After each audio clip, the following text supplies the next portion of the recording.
ಮಾಜಿ ಪ್ರಧಾನಿ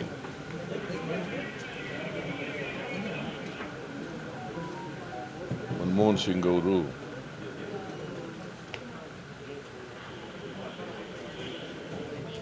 ನಿನ್ನೆ ರಾತ್ರಿ ನಿಧನರಾಗಿದ್ದಾರೆ.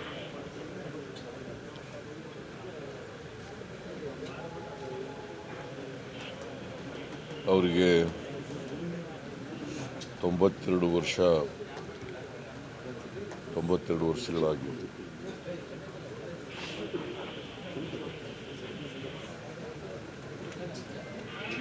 ಅವರು ಒಂದು ರೀತಿಯಲ್ಲಿ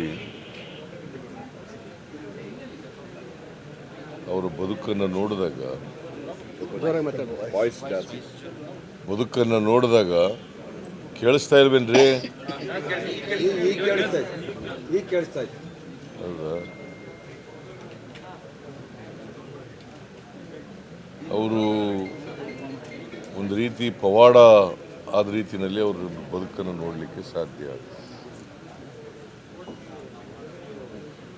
ಇವತ್ತಿನ ಪಾಕಿಸ್ತಾನ ಇದೆಯಲ್ಲ, ಅಲ್ಲಿ ಒಂದು ಕುಗ್ರಾಮದಲ್ಲಿ ಜನಿಸ್ತವರು. ಪಂಜಾಬ್ ಪ್ರಾವಿನ್ಸ್.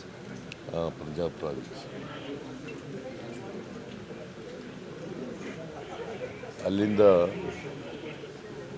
ದೇಶದ ಒಬ್ಬ ಖ್ಯಾತ ಪ್ರಸಿದ್ಧ ಅರ್ಥಶಾಸ್ತ್ರಜ್ಞರಾಗ್ತಾರೆ.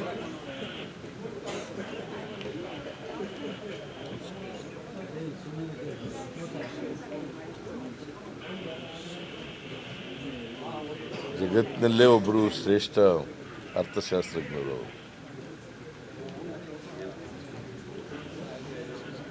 ಅವರು 5 ವರ್ಷ ನರಸಿಂಹರಾಯರ ಸಂಪುಟದಲ್ಲಿ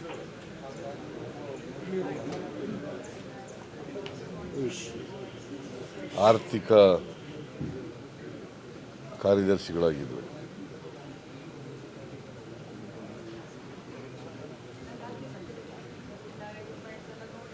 ಆ ಕಾಲದಲ್ಲಿ ಉದಾರೀಕರಣ, ಖಾಸಗೀಕರಣ ಮಾಡಿ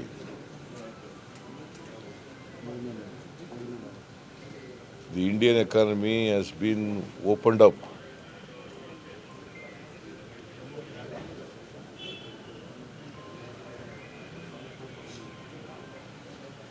In the global sphere.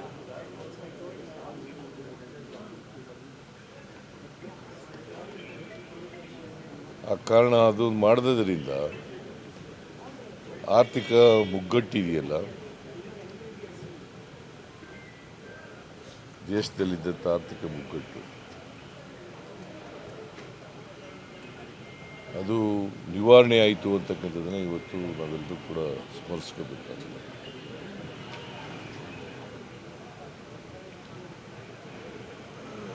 ಅದಾದಮೇಲೆ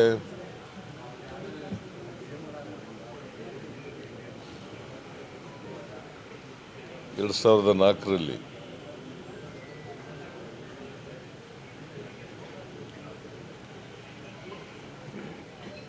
ಕಾಂಗ್ರೆಸ್ ಪಕ್ಷ ಬಹುಮತವನ್ನು ಗಳಿಸಿದಾಗ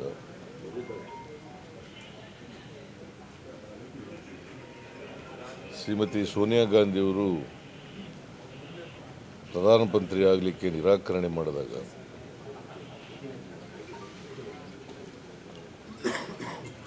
ಇವರನ್ನು ಸೋನಿಯಾ ಗಾಂಧಿಯವರು ಪ್ರಧಾನಮಂತ್ರಿಯಾಗಿ ಆಯ್ಕೆ ಮಾಡ್ತಾರೆ.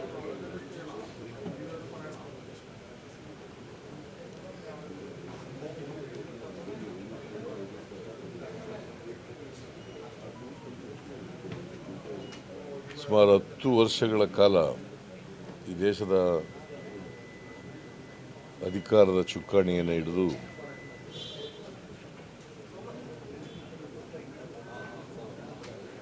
ಪ್ರಧಾನಮಂತ್ರಿಗಳಾಗಿ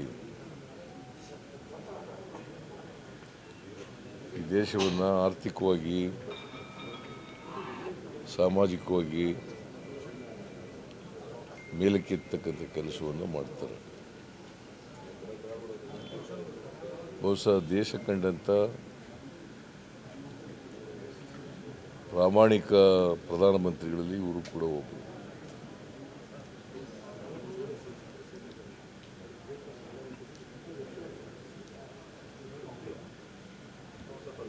ರಾಜಕಾರಣದಲ್ಲಿ ಪ್ರಾಮಾಣಿಕತೆಯನ್ನು ಕಾಣ್ತಕ್ಕಂಥದ್ದು ಕಷ್ಟ.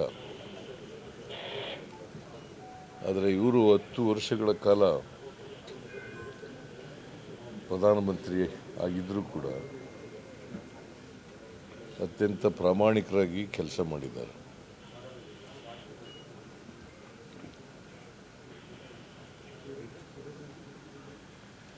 ದೇಶದ ಆರ್ಥಿಕತೆ ಮೇಲೆ ಒಂದು ದೊಡ್ಡ ಇಂಪ್ರಿಂಟನ್ನು ಬಿಟ್ಟೋಗಿದ್ದಾರೆ.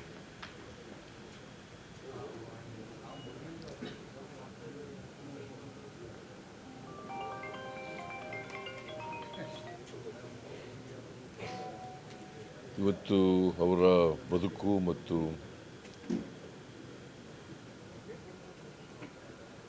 ಅವರ ಆರ್ಥಿಕವಾಗಿ ಮಾಡಿದಂಥ ಕೆಲಸಗಳು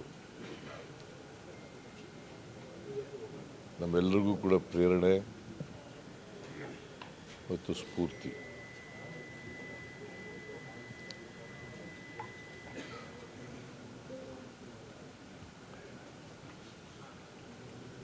ಯಾವತ್ತೂ ಕೂಡ ಪ್ರಧಾನಮಂತ್ರಿ ಆಗಿದ್ದೀನಿ ಅಂತೇಳಿ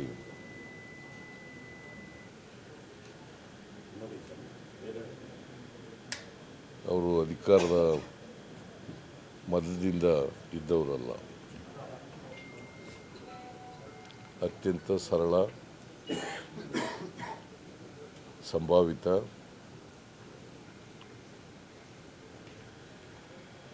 ಮತ್ತು ಪ್ರಾಮಾಣಿಕ ರಾಜಕಾರಣಿ.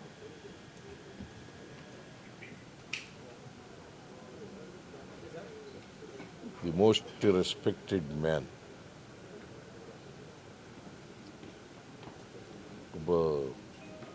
ಒಂದು ರೀತಿ ಗೌರವ, ರಾಜಕೀಯದಲ್ಲಿ ಗೌರವದಿಂದ ಬದುಕ್ತಂಥ ವ್ಯಕ್ತಿ. ಅಂಥ ವ್ಯಕ್ತಿ ಇವತ್ತು ನಮ್ಮನ್ನು ಅಗಲಿದ್ದಾರೆ. ಅವರ ಸಾವಿನಿಂದ ಭಾರತ ದೇಶಕ್ಕೆ ದೊಡ್ಡ ನಷ್ಟ ಆಗಿದೆ.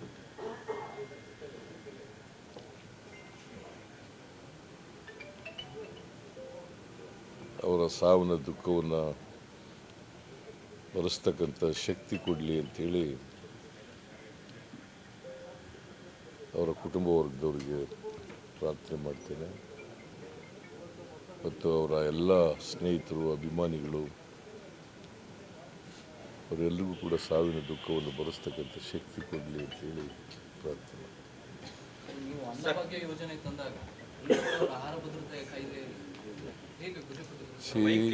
ನೋಡಿಯಪ್ಪ, ಅನ್ನಭಾಗ್ಯ ಕಾರ್ಯಕ್ರಮ ತಗೊಬಂದವರು Narendra Modi. Food security act, Manmohan Singh ಅವರು ಫುಡ್ ಸೆಕ್ಯೂರಿಟಿ ಆ್ಯಕ್ಟ್ ಅದನ್ನು ಜಾರಿಗೆ ತಗೊಬಂದವರು, ಅದನ್ನು ಜಾರಿ ಮಾಡಿದವರು ಮನಮೋಹನ್ ಸಿಂಗ್ ಅವರು.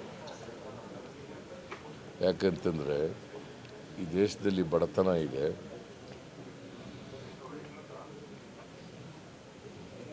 ಅದರಿಂದ ಎಲ್ರಿಗೂ ಕಡಿಮೆ ದರದಲ್ಲಿ ಆಹಾರ ಸಿಕ್ಕಬೇಕು ಅಂತೇಳಿ, 3 ರೂಪಾಯಿಗೆ ಸಿಕ್ಕಬೇಕು ಅಂತೇಳಿ ಇಡೀ ಬಡವರು, ದೇಶದ ಬಡವರು 3 ರೂಪಾಯಿಗೆ ಸಿಕ್ಕಬೇಕು ಅಂತೇಳಿ ಕಾನೂನು ಮಾಡಿದವರು. ಅದಕ್ಕೆ ಮೊದಲು ಈ ಕಾನೂನು ಇರಲಿಲ್ಲ.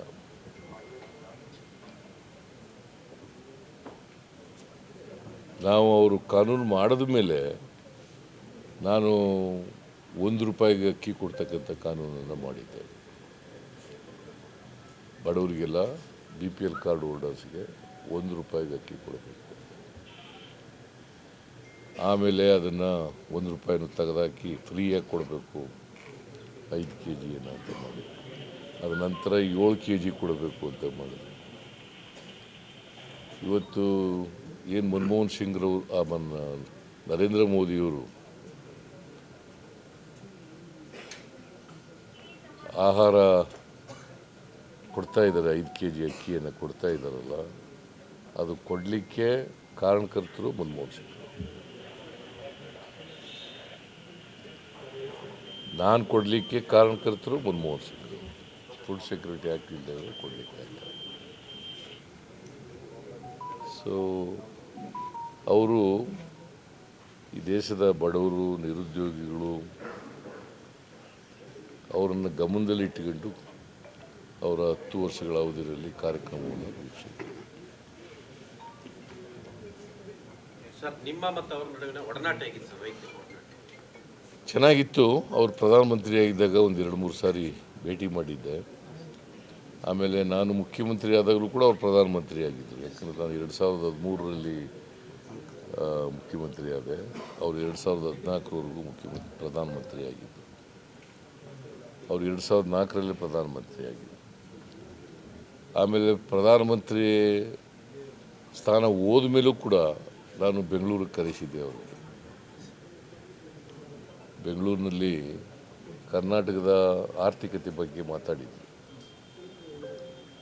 ಅಫ್ಕೋರ್ಸ್ ಕರ್ನಾಟಕದ ಆಗ 2013ರಿಂದ 18ರವರೆಗೆ ಅವರು ಕರ್ನಾಟಕದ ಆರ್ಥಿಕತೆ ಚೆನ್ನಾಗಿದೆ ಅಂತೇಳಿ ಭಾಷಣ ಮಾಡಿದರು. ಒಬ್ಬ ಆರ್ಥಿಕ ತಜ್ಞ, ಶ್ರೇಷ್ಠ ಆರ್ಥಿಕ ತಜ್ಞ, ಕರ್ನಾಟಕದ ಆರ್ಥಿಕತೆ ಚೆನ್ನಾಗಿದೆ, ಅವ್ರ ಕಾರ್ಯಕ್ರಮಗಳು ಚೆನ್ನಾಗಿವೆ ರಾಜ್ಯ ಸರ್ಕಾರದ್ದು ಅಂತೇಳಿ ಅವತ್ತು ಅವರು ಭಾಷಣದಲ್ಲಿ ಹೇಳಿದರು.